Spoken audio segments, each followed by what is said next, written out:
brutalization of Kashmiris takes many forms: extrajudicial killings, incarceration, custodial torture and death, indiscriminate use of force, deliberate targeting of Kashmiri youth with pellet guns, and collective punishments imposed on entire communities.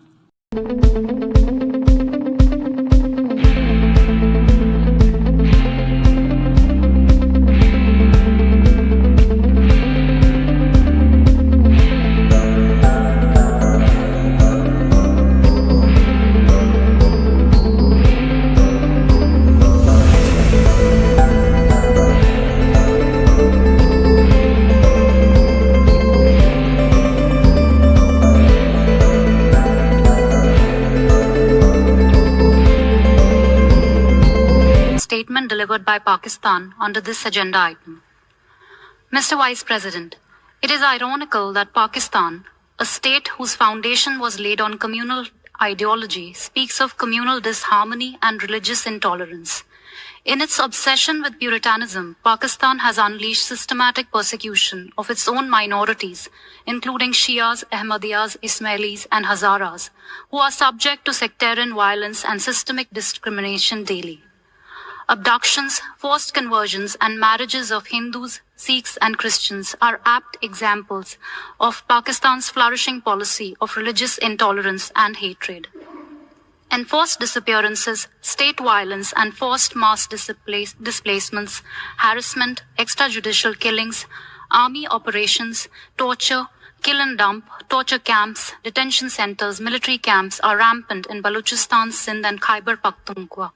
Nobody knows the fate of missing thousands of Balochs and Pashtuns to date.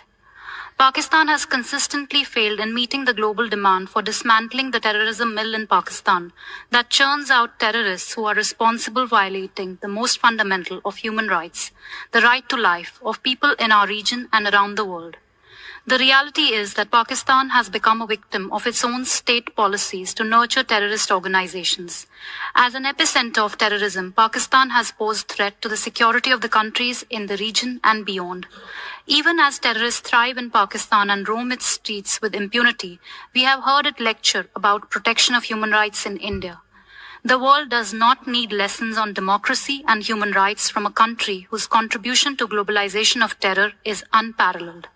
We expect nothing better from Pakistani delegation that harbors a deep sense of insecurity and orchestrated hatred for India, our secular credentials and the values that my country stands for. However, despite its hopeless efforts, the world is able to see through its deceit and doublespeak. It is time to hold Pakistan to account and not let them abuse UN platforms for spreading disinformation and emerging malicious propaganda. I thank you.